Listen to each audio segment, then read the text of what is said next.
everyone. My name is Sukaina Walji. I'm from the University of Cape Town.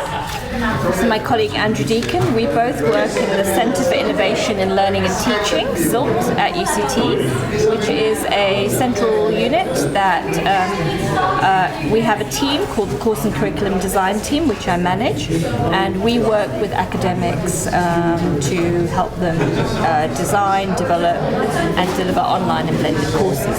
So our wicked problem is how can we build enabling partnerships with academics to design for and teach in digitally enabled learning environments.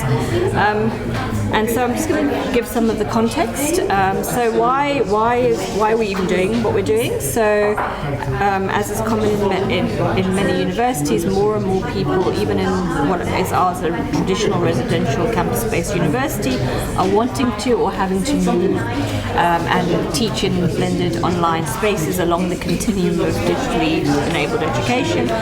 Sometimes the reasons for this are like, my class is too large now, I need to go online, or I can't give 5 lectures a day, I'm too tired, or we don't have enough staff. So sometimes these are kind of like deficit approaches.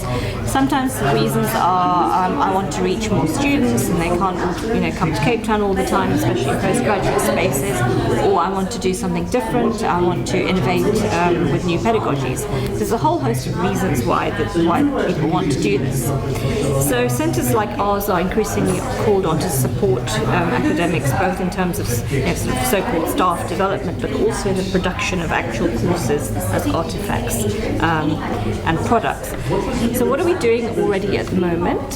So low-touch kinds of approaches are things like producing guidelines, materials, sort of online videos of how to do this and how to do that, and sort of in the platform, and how to set up assessments and quizzes, that kind of usual stuff where people go in and supposedly teach themselves.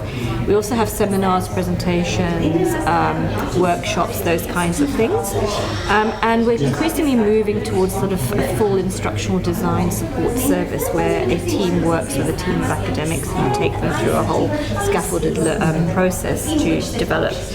And this is where our wicked problem is focused or situated today, which is around sometimes when we are working with academics, we find that the system in which they work, and we're going to draw some system diagrams, has its own kinds of pressures, norms, constraints, enablers, and that often makes the process of working together in partnership and collaboration sometimes quite difficult. So if I just say, like, sometimes if I just, for example, when we start a project, we have what's called a kind of kick-off, a start-up phase, where we'll sit with people, we'll take the brief and the proposal, maybe we'll cost it out if there's a cost requirement, and we will tell people, this is going to be a 6 to 8 month process, here's a project plan, you need to tell us when you're available, you'll need to come in and your production time will be here and there, and we talk through that as a sort of preparation, and we will say, here's a memorandum of understanding, this is what your responsibilities are, this is what our responsibilities are. So we kind of set that up. And then we kind of 2 or 3 months down the line, we'll be kind of trying to make things happen, and then suddenly, and this is just a perception, but on the academic side, that they haven't done the work they were supposed to do, they haven't written their scripts, they haven't done X, Y, Z, and then things start getting difficult or fraught, and then either we have to bring in another resource, and generally in the end you kind of make a plan and everything gets going. But what we're finding is that we would like to make the process more generative for both parties, that there's, it's a kind of easier process, other things that we can do to make it less stressful, actually, because what often happens is that our production teams, it all backs up, and then there's a course launch, and then everybody works all hours of the day, and then sometimes you get a product that is not optimal.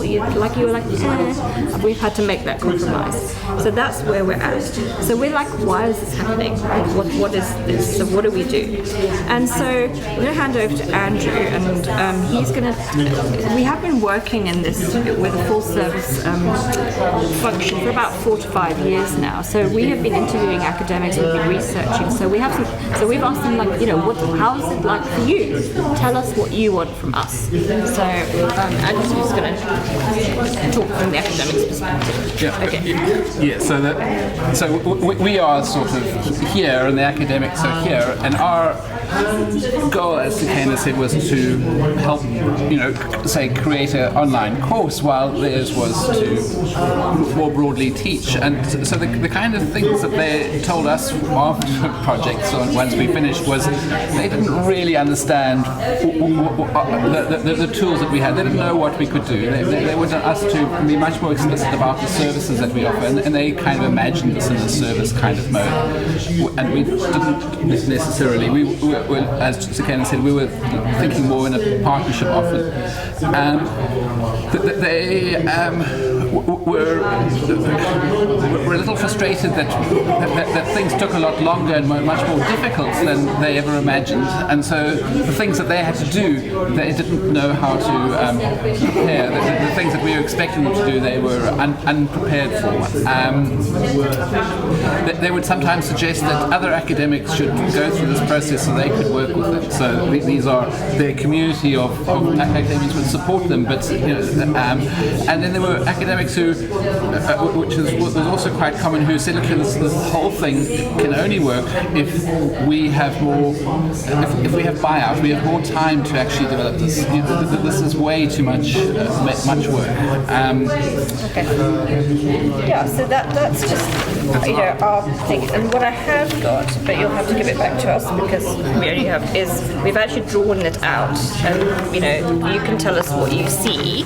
So this is using sort of activity theory, which you may have probably already familiar with, but as you can see, a couple of things that come out for us is that the systems that are sort of next to each other, you can see that at the tools levels, the tools at the top, at the apex of the pyramid, are kind of like what is inserted that often mediates the activity, is that from our point of view, we bring kind of online learning methods, good practices and the actual tools and platforms. The academics bring obviously their disciplinary norms, their teaching experiences in the face-to-face environment, all the practices.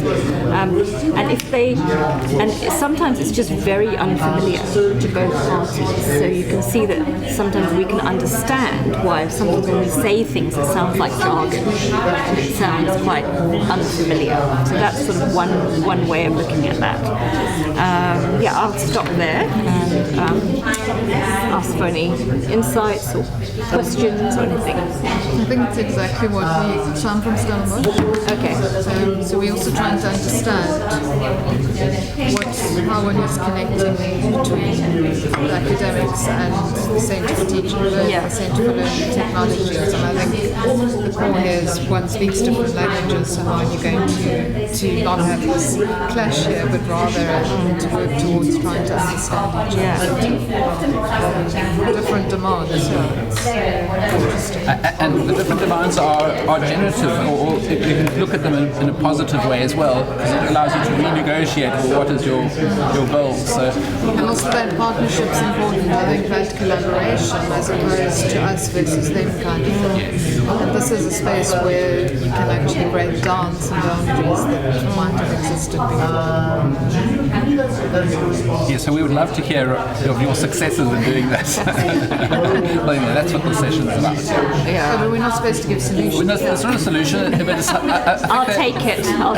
Give me the solution.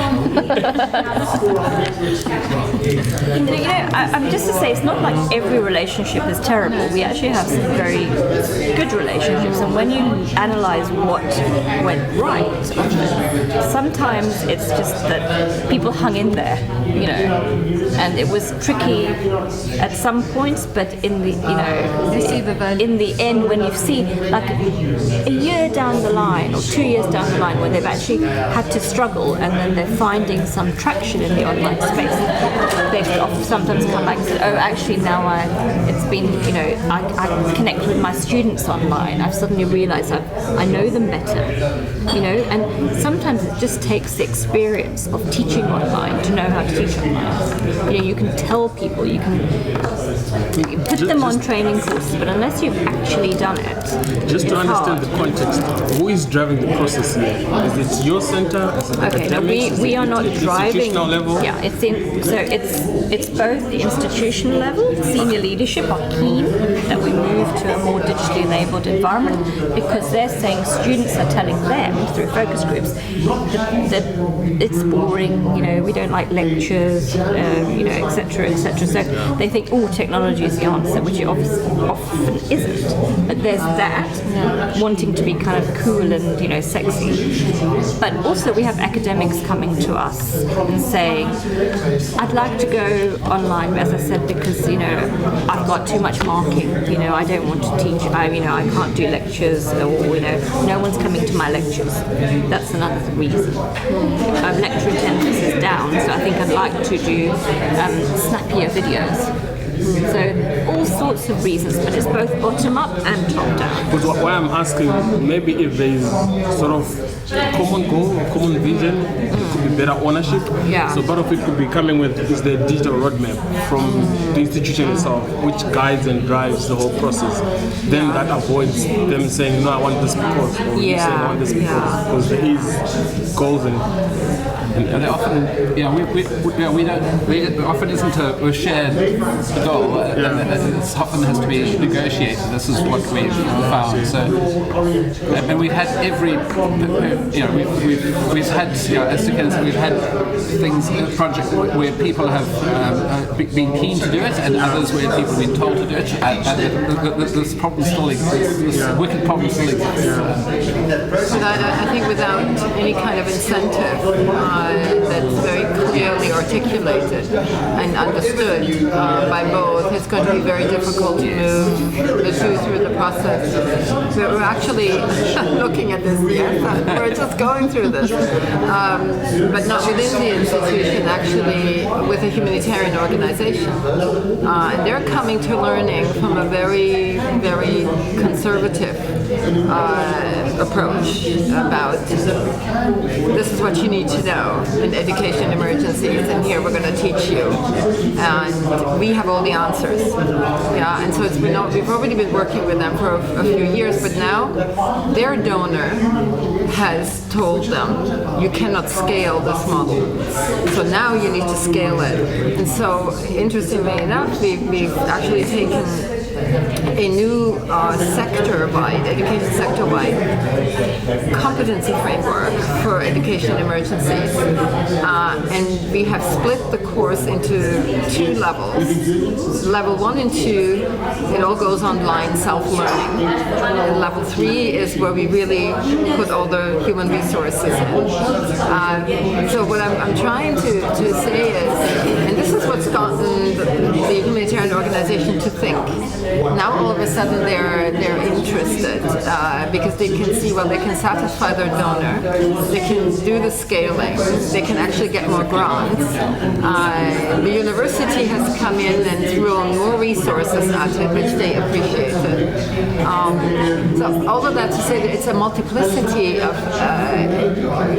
do you have a ranking of what drives or does not drive the process? And one very practical thing, and I know we're not supposed to be giving solutions, but something I've learned from the humanitarian sector, on every single project, I have a weekly Skype call. And it's a standing call, and there's an agenda, and we go through the call, and we go through the timeline and we see, where we are in the process. And I think it really helps people stay on track because people get easily distracted. So this is a very, I'm sorry to give a solution, but it's something I've learned the hard way from the humanitarian world. But it's the best thing I've learned from that world is weekly calls. I agree with that. That's what I was also going to say. So just having that weekly conversation, even if you can't always be there, but it also gets the people talking and starting to understand each other and not feeling defensive of their territory, as it were. So it's not like you telling the academics, actually, you don't know how to teach your subject, and vice versa, or that you don't understand what we're going through. But you're going through the conversation, and I find that's valuable. I think you mentioned staff buyouts. So this for me, I think our DVC is not staff buyouts, staff buy-ins, teaching buy-ins. Because so in some environments it's actually quite hard to have a staff buy-in because you can't replace the lecturer with somebody else. So if you have very small environments, there's nobody, and then the question is, so if that person's good at their teaching, why must we now get somebody else and where's the quality coming in? And I wonder to what extent we can give an incentive with regards to research. If you look at the challenges of researchers all over the world, this research funding is so tight. We tend to buy them out of their teaching time, but why aren't we buying them out of their research grant writing time? Because in this way you can give them an incentive that will help them do what they really want to do, which is research. If they're bought out of their teaching, their research is still suffering. And for me, that would be the mind. So now this is different pools of money, once again a divide in a system, but that's what drives academics, It's the research funding. It's the rules, So it's like it's an incentivization that... So I'm pushing this agenda. I'm also just building on what the two have mentioned. I think earlier we spoke about sending a fisherman to help the fishermen as well. I think part of it comes when these people talk to these, it's more or less the converted tend to push to the unconverted. But I think if you have successful case studies from one or two academics themselves, and then they begin to inspire the other academics, then it's a more believable voice, it's a more achievable milestone. Because these guys are converted, they know the tools, they know the technology. It's different from them coming now and telling them it works. Maybe also I'm teaching also actually tutoring online, and initially I thought it's easy, you just go online, prepare 3 or 4 problems, and then but then when you interact with the students, then they say, no sir, I understand that, can you please work out this problem and you didn't prepare. So which means with online learning, especially when it's interactive, you have to be able to be formative. You must be able, for example, you have to prepare, but your plan will take a different route once you interact with the students, which implies that you have to prepare thoroughly, you have to try to cover all the bases before you go online. And the other thing is also, most of the students, initially they will log in, you have quite a huge number that's taking part, but then later on they dwindle the number, and also connectivity problem and other issues. And the other thing is also IT, intellectual property. Now we talked about intellectualization. I suppose that the university will own the intellectual property. UCT, the academics. But how does the lecturer get intensive? Because it's the lecturer also is producing the material, putting human power and time. So there's also another tricky issue that is to be.